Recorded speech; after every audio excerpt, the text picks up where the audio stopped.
Comments like this a lot, and I totally understand why people think that Charles can't take the throne because he's divorced.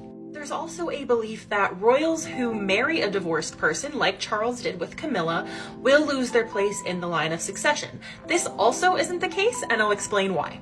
The Settlement Act of 1701 dictates who can inherit the British crown. The biggest stipulation is that no Roman Catholic or anyone married to a Roman Catholic can inherit. The sovereign must uphold the Protestant Church of England, but the law itself says nothing about divorce. One of the most famous examples where divorce was an issue for a royal was in 1936, when King Edward VIII had to abdicate the throne in order to marry the divorced American Wallis Warfield Simpson. However, Edward and Wallis's problems did not come from the Act of Settlement or the later Royal Marriages Act. They came from societal expectations.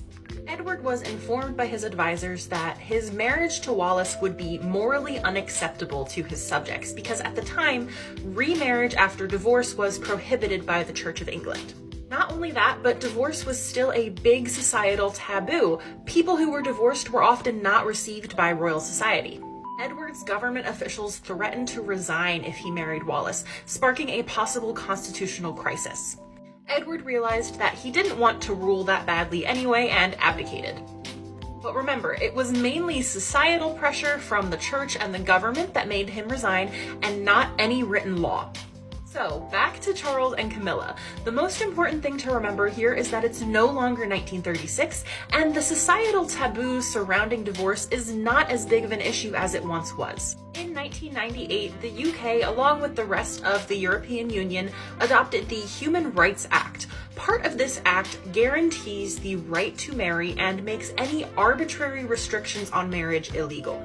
In 2002, the Church of England also relaxed its stance on divorce, making it acceptable for a divorced person to remarry even while their former spouse is still alive. And finally, if that weren't enough, Charles and Camilla weren't even married in a religious ceremony, they were married in a civil one. The government even underwent an investigation to determine if this would be legal, and they concluded that they were satisfied it is lawful for the Prince of Wales and Mrs. Parker Bowles, like anyone else, to marry by a civil ceremony. We are aware that different views have been taken in the past, but we consider that these were overcautious. So, Charles and Camilla's divorce really is a non-issue, and he can be king without any legal challenges.